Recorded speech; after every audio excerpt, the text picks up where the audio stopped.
The era when Nintendo and Sega completed forcefully on the console market is long gone, but the advertising campaign for Sonic Racing Cross-Wars decided to hark back to it.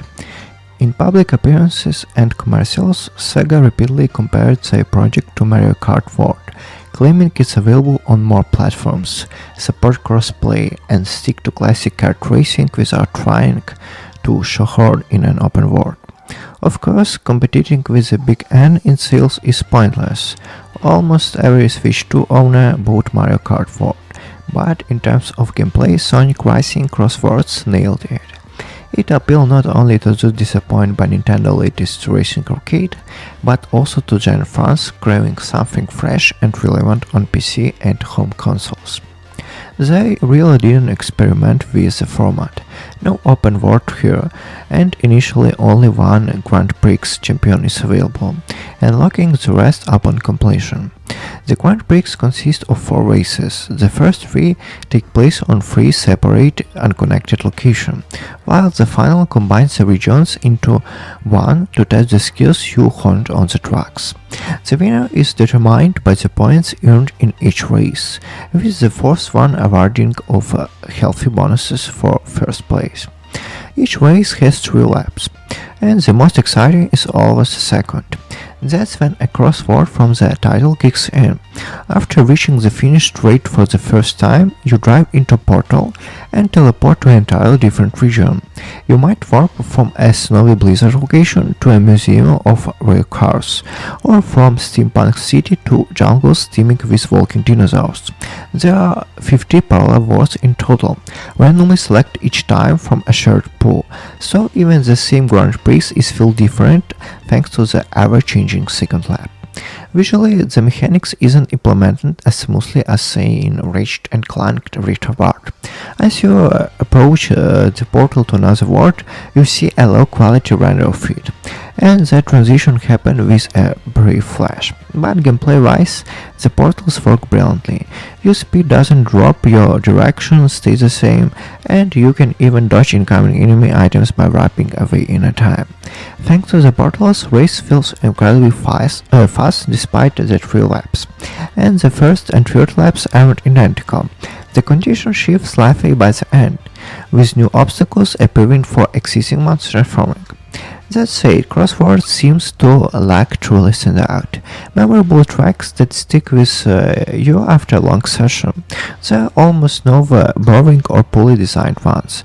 Some are vibrant and colorful, like Roulette Road in a Fairy Tales casino style, or mysterious jungles inspired by the region from the Sonic Forces.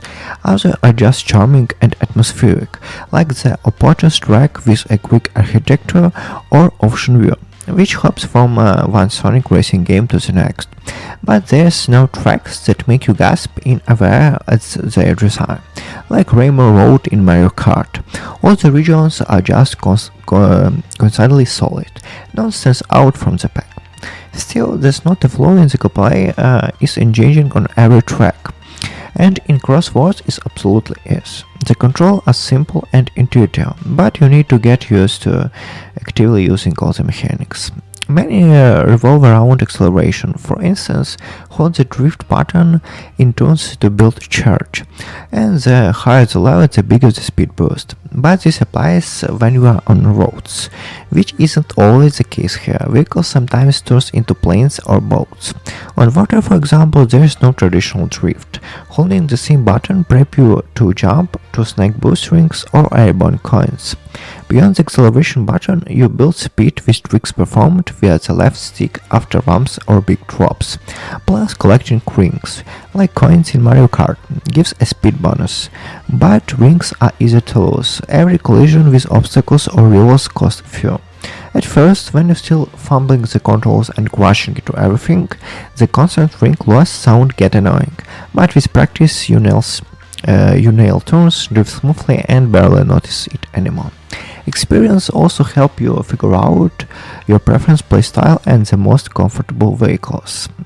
The garage starts with a solid variety, offering rides where one stat massively outshines the other: speed, handling, power, acceleration. You can pick pre-built vehicles or craft custom ones by mixing front and rear parts from different models from your ideal stats. And of course, you can tweak colors, add decals, set horns, and even unlock auras, so the latter requires plenty of playtime. As you progress through modes, the number of vehicles and parts grows. You earn rides via win streaks or buy them in the garage with tickets from strong race finishes. There are ample solo content. Tickle Grand Prix at varying difficulties, or dive into the racing park for quickly alternatives like team brawls with special rules.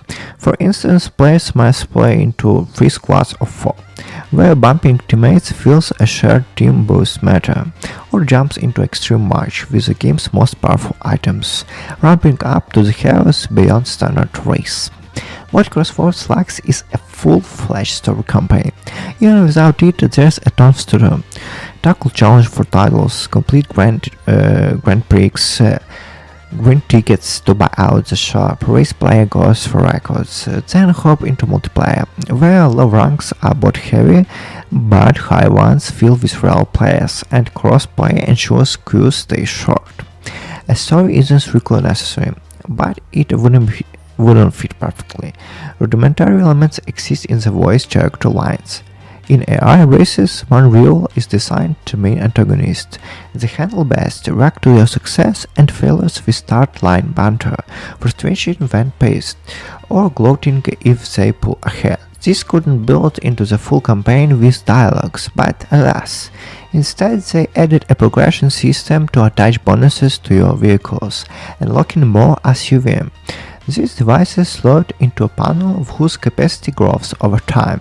Some take one shot, others 2 or 3. For example, start races with an item, turning your ride into a monster truck. The local bullet bill equivalent, bulking up size and speed. Sounds great, but it eats 3 slots. Maybe better to equip devices that spawn specific item types more often. There are tons of devices, letting you tailor builds to your style, drop ring a lot, grab ones that steal from opponents or replenish via tricks, drift charge only hits 3 levels, and a force and shorten building time. Hit incoming items, equip faster recovery post-hit.